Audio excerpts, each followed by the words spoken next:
The nuclear beast is loose. Truths and lies of nuclear war in Ukraine.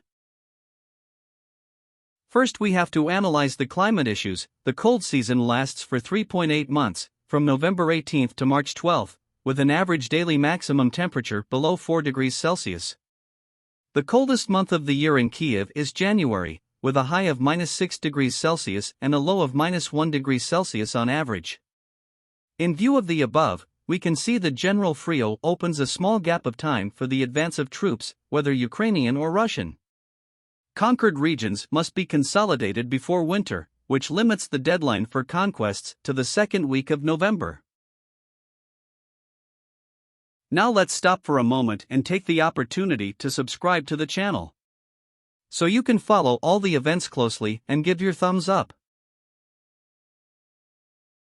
If Russia launches a tactical nuclear attack against Ukrainian troops in the line of contact, it should conquer by occupying these areas. There is no point in using nuclear unless it is to gain a tactical advantage on the ground. I also remember that the Russian army is calling up reservists who need to receive military training before joining the Russian occupation forces.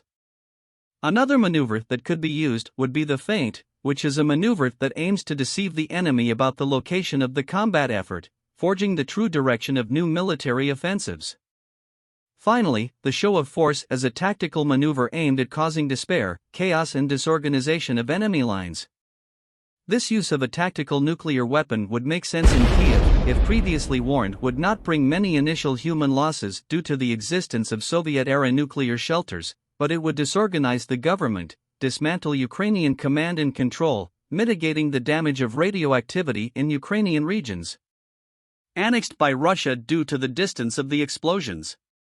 The cost of living in the medium term would be desolating due to contamination by radioactivity that can travel under the effects of winds in the form of dust and reach even part of Europe. In the political field, Western sanctions pressures against Russia have escalated to their maximum degree, which seems to me impossible to escalate further. When cornering an animal and not allowing any space to exit, the only expected reaction is an attack. New sanctions on Russian mineral resources would exacerbate the already fragile world economy either by sanctioning the sale of fertilizers or the sale of metals.